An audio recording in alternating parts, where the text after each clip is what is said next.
Entonces, yo voy a encargarme de dos charlas y veo como la parte del pie diabético como una historia incluso romántica de amor que tiene un antes, cuando nos conocemos, el momento de la relación, y a veces pasa pues que tiene un post que tiene diferentes desenlaces. Entonces, en esta primera charla yo voy a hablar sobre el ataque agudo, o sea, el momento del proceso, cómo preservar la alineación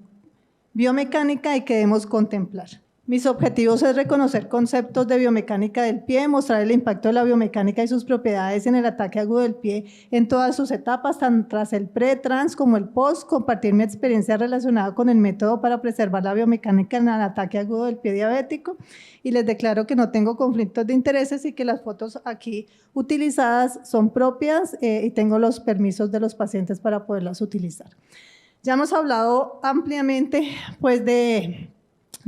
todo lo que es el síndrome del pie diabético, que el doctor Fermín desde el 2016 nos mencionaba. En esa época no se tenía claro todavía o no se mencionaba específicamente las deformidades y la biomecánica involucrada dentro de toda la alteración. Sin embargo, ya en la clasificación sí podíamos vislumbrar cómo los factores anatómicos eran de gran importancia, y ahí estamos hablando de conceptos entonces biomecánicos cuando hablamos de la anatomía, porque además para tener conceptos claros biomecánicos pues debemos tener clara la anatomía del pie. Y sabemos que entonces en la historia que estamos mencionando tenemos un paciente que al ser diabético, así no haya presentado ninguna herida, ya tiene un pie en riesgo, que unida a esas alteraciones neuropáticas y esas alteraciones vasculares, también nos va a llevar a un desenlace que puede ser o la amputación, que es lo que no queremos y estamos buscando prevenir todos los que estamos aquí, o la remisión, que es el caso feliz, o podemos llegar hasta la muerte. Recordemos entonces cuáles son los conceptos biomecánicos. Recordemos que la biomecánica es el estudio del análisis de las consecuencias mecánicas que se derivan de tensión, fuerza y energía producida en toda actividad en carga, tanto en estática como en dinámica, y que cuenta con estas propiedades como son el centro de gravedad, el equilibrio, la estabilidad, el peso corporal y la distribución de esto, el baricentro, las fuerzas externas, cómo impactan en nosotros, las posturas y posiciones corporales, las columnas y estabilidad de las mismas, y la palanca. Y recordemos que el pie, entonces, eso es una estructura ósea que ya conocemos, unas estructuras móviles dadas por unas articulaciones que nos permiten tener una movilidad helicoidal dado por unos arcos, el arco longitudinal interno, que está básicamente manejado por el tibial posterior, el flexor corto de los dedos y el flexor largo del halus, pero tenemos también el arco longitudinal externo, el arco transverso posterior y el transverso anterior. Todos estos nos ayudan a esa movilidad y a poder tratar de distribuir el peso en todo el pie, que es el objetivo principal que tenemos cuando trabajamos en la parte de biomecánica, en ese triángulo dinámico. Ahora, cuando hablamos de agudo, de esos ataques de los que estábamos mencionando, estamos hablando de tiempo, de las horas de hora. Y hoy en día nosotros estamos hablando de ataque agudo porque tratamos de hacer el símil con la parte cardiovascular, es decir, tratamos de recordar cómo antes mencionábamos un accidente cerebrovascular y hablamos de unos tiempos de oro en el cual que si no actuamos inmediatamente, pues se iban a ver unas consecuencias peores, lo mismo en la parte cardíaca y lo mismo en el miembro inferior. Hoy la doctora Luisa también nos mencionaba, si hay una alteración cardíaca, podemos buscarlo a nivel del miembro inferior y debemos buscar a nivel cerebral. Entonces aquí mencionamos lo mismo y recordemos que entonces el tiempo es tejido y que cuando hablamos del ataque agudo estamos hablando de gravedad, urgencia y hay posibilidades de amenaza de la pérdida de la extremidad y de la vida. Y que tenemos los diferentes ataques que no me voy a extender porque ya los hemos mencionado, el ataque agudo del pie diabético infectado que nos habla de una rápida progresión y que puede llegar a la necrosis y requiere una desbridación del tejido desvitalizado, drenar, el tratamiento de antibióticos y ocasionalmente la hospitalización. Tenemos el isquémico con una isquemia progresiva en el cual hemos mencionado mucho la importancia del manejo multidisciplinario. Muchos de ustedes son cirujanos vasculares y entonces son de vital importancia pues para este trabajo en la parte de revascularización. Y tenemos el ataque agudo mixto con una combinación de isquémico y neuropático, El de osteoneuroartropatía de Charcot, recordando que este requiere un rápido diagnóstico que dependiendo de ese diagnóstico asimismo va a ser el desenlace y que requiere dentro de su manejo una descarga que es un concepto netamente biomecánico, recordando aquí la definición entonces de la osteoartropatía de Charcot, en donde hay una desestructuración de la arquitectura podal. Y tenemos el ataque agudo de pie diabético con edema grave, en donde se requiere la disminución de presión, porque ahí hay una acumulación de edema de líquido linfático, que es un líquido más espeso, que no hay los retornos adecuados, y posteriormente vamos a hablar de eso, y más tarde el doctor Carrizosa también nos va a hablar al respecto, pero básicamente requiere pues incluso manejos con métodos compresivos, que en determinados casos podría ser después el yeso de contacto total, pero cuando tenemos otros casos con infección sabemos que no debemos utilizar esos métodos y que el vendaje multicapas pues es el manejo idóneo. Recordemos entonces que en el ataque agudo del pie diabético e infectado está en el 85% precedido por una úlcera, esta es la ley del 85, está precedido el 85% por una hiperkeratosis que a su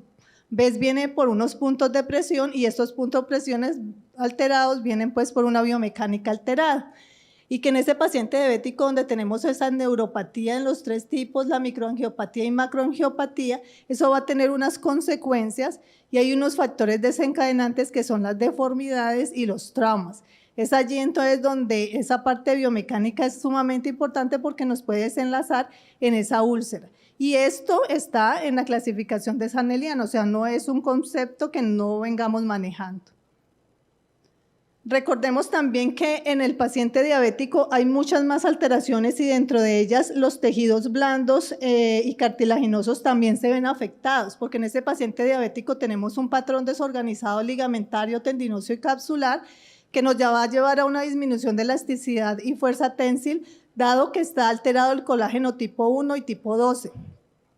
Por otro lado, hay inestabilidad articular por el colágeno tipo 11 afectado, hay una subluxación y una rigidez global en el pie que nos lleva entonces a la pobre biomecánica y a esa cinemática afectada, recordando que el pie tiene manejo o movimiento cinemático en sus tres planos,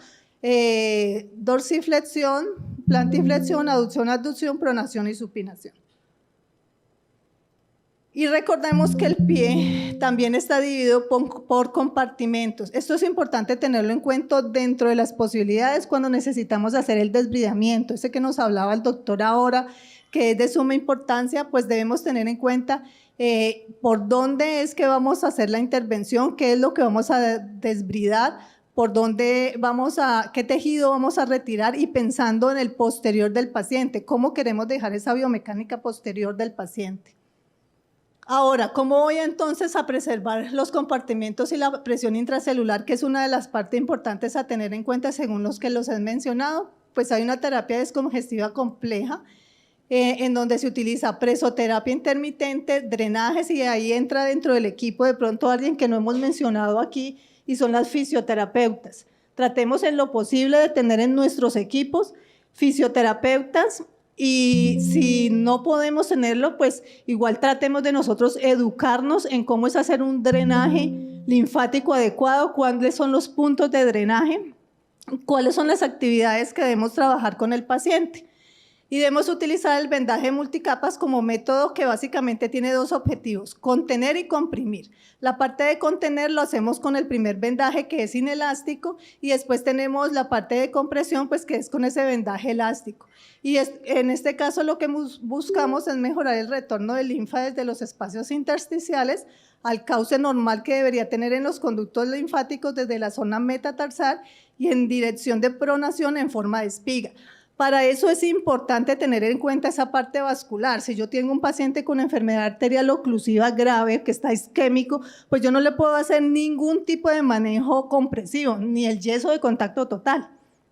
que de pronto es algo que no hemos mencionado cuando hablamos al respecto. Entonces, eso hay que tenerlo en cuenta que aquí tampoco se puede hacer.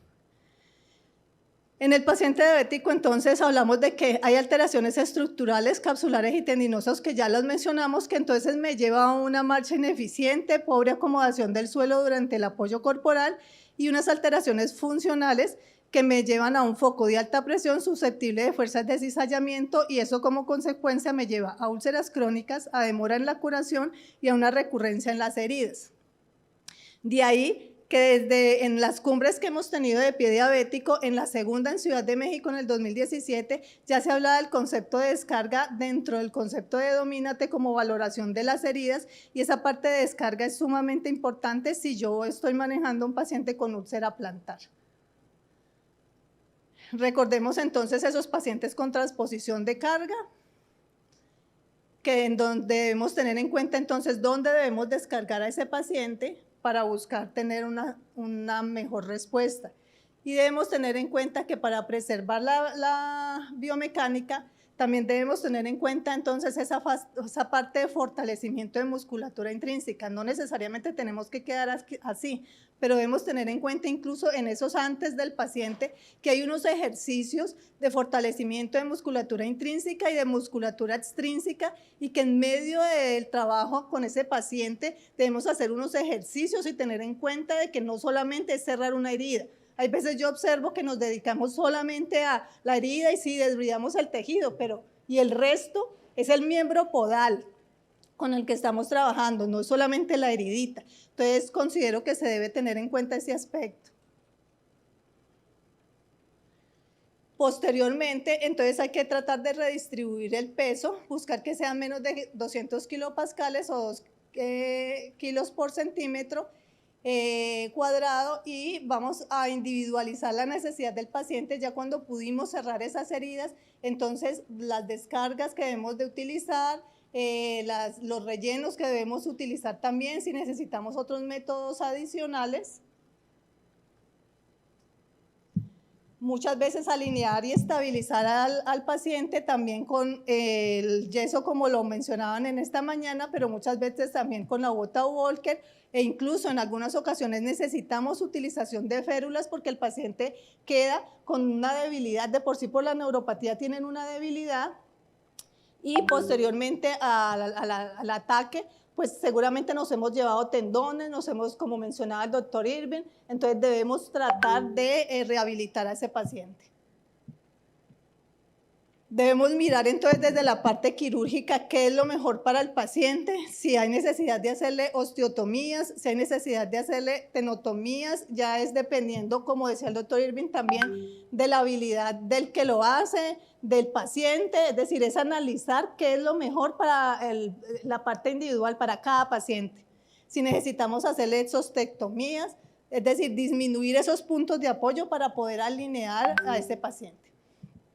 Entonces, concluyendo el ataque agudo del pie diabético, la biomecánica juega un papel sumamente importante en todas las etapas de la historia natural y tras las alteraciones estructurales de la bóveda plantar, sus consecuencias y cómo el inadecuado manejo de este puede llevar a más afectación en la biomecánica que debemos tener en cuenta y manejar entonces correctamente para así evitar esos retrasos en la cicatrización, en la rehabilitación, en la recurrencia y en las recaídas. Y es importante que todo el equipo de trabajo esté sensibilizado con el tema de la biomecánica en el pie, su preservación y en el manejo del ataque agudo del pie diabético. Y tener en cuenta que no es solo evitar la amputación mayor y cerrar una úlcera, sino preservar biomecánicamente para evitar recurrencias e impactar en la calidad de vida del paciente. Muchas gracias.